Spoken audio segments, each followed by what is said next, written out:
All right, let's step right into the crime scene. Welcome to today's Explainer, where we're basically putting on our lead forensic investigator hats. We're going to look strictly at the mechanics of how the devastating 2021 Colonial pipeline breach actually happened. Way beneath all those sensational headlines. We aren't just here to talk about the fallout. We're going to look directly at the digital weapons used to execute it, all from the viewpoint of a cybersecurity analyst assessing system vulnerabilities. So we're looking at a complete, catastrophic failure here. In May 2021, the absolute largest fuel pipeline in the United States was forced offline. But how did it actually happen? Well, the hacking group DarkSide didn't crack some massive multi-million-dollar encryption vault. No, they just walked right through an unpatched, exposed virtual private network, or VPN. And once they were inside the perimeter, they didn't just passively snoop around. They actively injected malicious instructions right into internal automated scripts. This is exactly what allowed them to pivot from a super basic entry point, escalating their access until they reached the core Active Directories that controlled the entire company's billing and operations. This brilliantly illustrates our modus operandi for today. It honestly changes everything about how we need to view cyber defense. The attackers aren't breaking the system, they're manipulating its logic. As the CySec FramePro summary puts it, they speak the system's language so perfectly that the server literally can no longer tell the difference between a harmless piece of data and a lethal command. Bottom line, if you control the interpreter, you control the machine.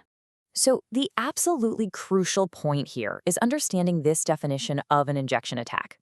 This is the golden rule you have to remember. Tricking a system into executing text data as a computer command. It's the system's fundamental inability to separate malicious instructions from harmless data. And this single devastating flaw is exactly what allowed hackers to move from a simple employee portal all the way to total enterprise infrastructure compromise. Okay, let's move into the lab. Weapon number 1, the database takeover, utilizing SQL injection. We're putting the database under the microscope first. Think of it as this massive digital filing cabinet holding all of the corporate data, like usernames, passwords, and equipment logs. We're going to walk through a step-by-step forensic timeline of how a pipeline supervisor's seemingly harmless internal tool, just a basic search bar for equipment logs, gets entirely weaponized. Now, under normal circumstances, a supervisor types in a piece of equipment, the system translates that request, goes to the filing cabinet, and pulls the relevant file. Pretty simple, right? But let's look at the actual query manipulation steps when an attacker gets behind the keyboard. Compare the normal input to the malicious injection. A normal input is something like valve_01, but the malicious injection, it almost looks like a typo. A single quote, the word or, 1 = 1, and 2 dashes. Notice the manipulation here. The attacker is actually altering the underlying logic of the search. The database processes this new input as show the file for nothing or show files where 1 = 1. And because 1 = 1 is always mathematically true, the database completely panics. It bypasses the original security check entirely and dumps every single corporate file in that cabinet directly onto the attacker's screen. Through a simple little search box, the entire corporate database is exfiltrated. Crazy, right? Escalating the threat level, we move to weapon number 2, the operating system hijack via command injection. Now, this is a much more dangerous method. While SQL injection targets the digital filing cabinet, command injection bypasses the filing cabinet entirely and aims a direct attack right at the server's computer brain, the operating system itself. Let's look under the hood at our second setup. The pipeline network features an internal administrative tool meant simply to ping an IP address. It's just a basic check to see if an operational sensor is online. The admin types in an IP, and the server runs the ping command. It's a completely routine IT task that suddenly becomes a catastrophic vulnerability. Here is the exact query manipulation that forces the breach. The normal input is an IP address, like 192.168.1.1. But look closely at the malicious injection. The attacker types the IP, adds a space, a semicolon, and then download_malware.exe.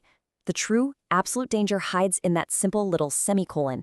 In computer terminal language, the semicolon translates to the machine as stop your first task and immediately start the next instruction.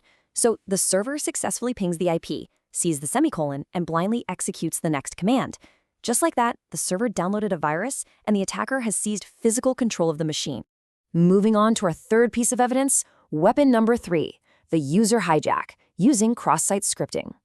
Here, the attacker totally pivots their strategy. They step away from targeting the server's backend directly. Instead, they use the server as a delivery mechanism to infect the web browsers of innocent employees who are literally just trying to do their jobs. Imagine the setup for this attack vector: an internal corporate bulletin board. It's this mundane, everyday tool where engineers leave maintenance notes for different shifts. An engineer might type something like, "Generator 3 needs service." The server saves it, and every employee who logs in reads that plain text. It seems entirely harmless. But remember our golden rule: it's all about tricking the system into reading text as a command.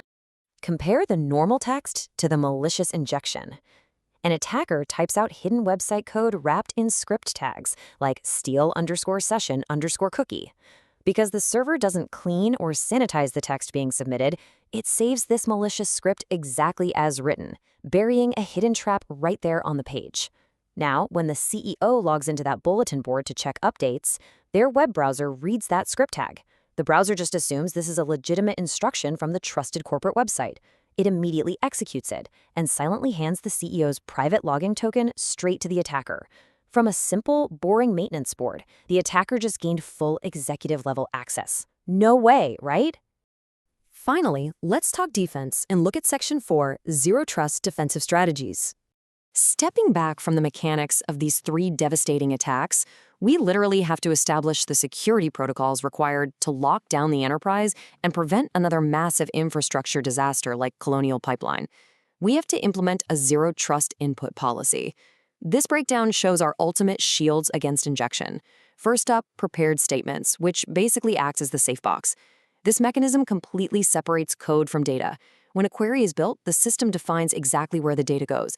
So if an attacker tries that "or 1 equals 1" trick we talked about earlier, the database treats that entire phrase as a literal weird string of text, like a very strange username, rather than an executable command.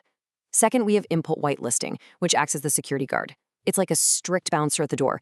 If a box asks for a zip code, the application drops the request immediately if it sees a semicolon, a quote, or a script tag. If it isn't perfect, it never even enters the system. The mechanics of the Colonial pipeline breach show us, without a doubt, that modern attackers aren't just picking locks anymore.